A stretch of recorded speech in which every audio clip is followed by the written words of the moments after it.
Merci d'être avec nous sur Radio J. Et comme tous les vendredis, plaisir de retrouver le président du Consistoire central de France, Élie Korchia. Bonjour. Bonjour Ilana. Merci beaucoup d'être avec nous ce matin. Alors on va parler bien sûr de cet hommage à cette femme. C'était le 23 mars 2018, l'assassinat de Mireille Knoll, femme juive qui a été assassinée dans des circonstances terribles. Vous souhaitez revenir justement sur cet hommage qui a eu lieu il y a quelques jours, alors à la fois en Israël et aussi en France. Exactement Ilana.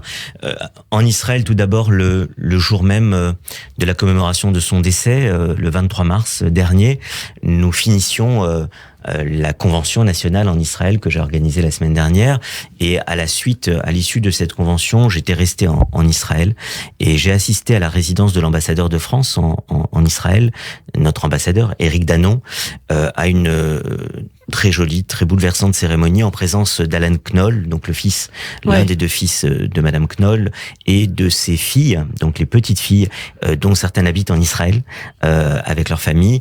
Et donc nous étions réunis avec l'association Mireille Knoll, avec David Castro qui s'en occupe, avec Michael Sherman qui aide aussi cette association très fortement.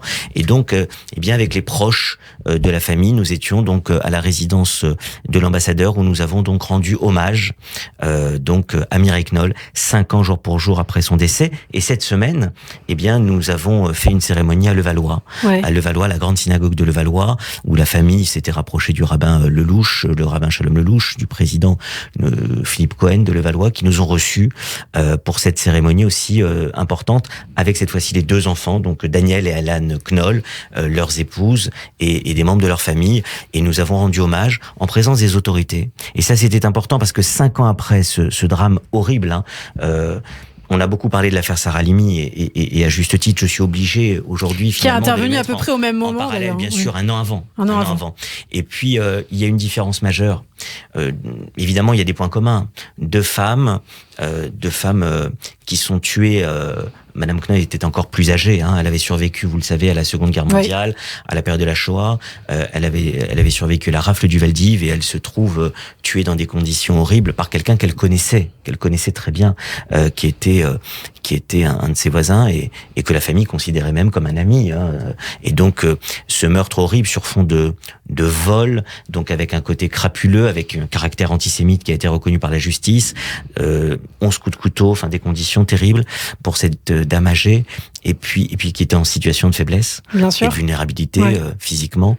Mais avec une grande différence, c'est que si la famille de Sarah Halimi n'a pas pu avoir de procès, en ce qui concerne Madame Knoll, il y a pu avoir un procès, qui est d'ailleurs aujourd'hui, la décision est revêtue de l'autorité de la chose jugée, il n'y a pas eu d'appel, et donc c'est une décision définitive, avec une condamnation pour le principal accusé à la réclusion criminelle à perpétuité, et le complice qui a été condamné pour lui pour vol en réunion avec circonstances aggravantes à 15 ans de prison, mais le principal accusé a été condamné à la réclusion à perpétuité avec période de sûreté.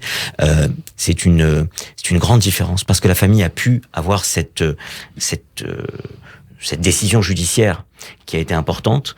Et puis là, nous avons rappelé le combat contre l'antisémitisme à travers ce qui est porté par Daniel et Alan Knoll, mais aussi par l'association qui continue ce travail pour rappeler ce combat, qu'est le combat contre l'antisémitisme. Et je tiens à dire, c'était très important, qu'à la grande synagogue de Levallois cette semaine, le président de la République, Emmanuel Macron, était représenté par le directeur de cabinet, Patrick Stroda, et il y avait aussi des représentants, Roger Carucci, premier vice-président du Sénat, Patrick Caram qui représentait le conseil régional, David Weiss qui représentait le conseil départemental, premier maire adjoint, et la maire de Levallois. C'est-à-dire qu'il y avait aussi les représentants de la République, de la nation, qui étaient là pour cet hommage, et c'était important. Important de rappeler la mémoire donc de Mireille Knoll, effectivement assassinée il y a 5 ans déjà. Alors comme chaque vendredi, Élie, à présent, c'est l'heure de votre conseil lecture, et vous nous apportez un très beau livre ce matin. Exactement, un coup de cœur.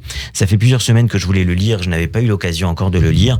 J'ai pu le lire lors de mon voyage en Israël. Quand tu écouteras cette chanson de Lola Lafont. Exactement, Lola Lafont. Alors, c'est publié chez Stock. En fait, c'est quoi le concept ? C'est une collection où un auteur va passer une nuit dans un musée.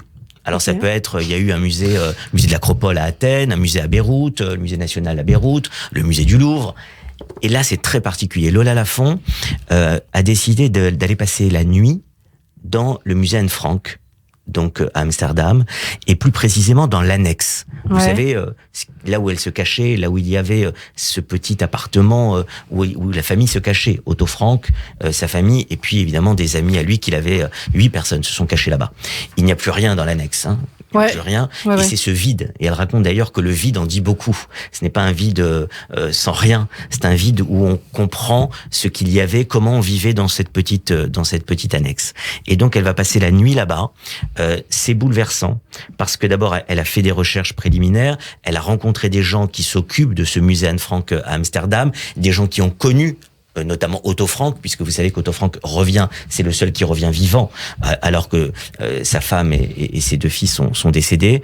Et elle raconte à la fois, on revit l'histoire d'Anne Frank comme on ne l'avait jamais sans doute bien appréhendé, parce qu'on croit connaître cette affaire, cette histoire et ce livre à travers les propos d'Anne Frank et son ouvrage, mais on revit les choses très différemment. Et puis surtout, c'est le témoignage de Lola Lafont, qui est juive, dont la mère a été sauvée elle-même de la Shoah et avait été une enfant cachée, qui était notamment passée par le village du Chambon-sur-Lignon.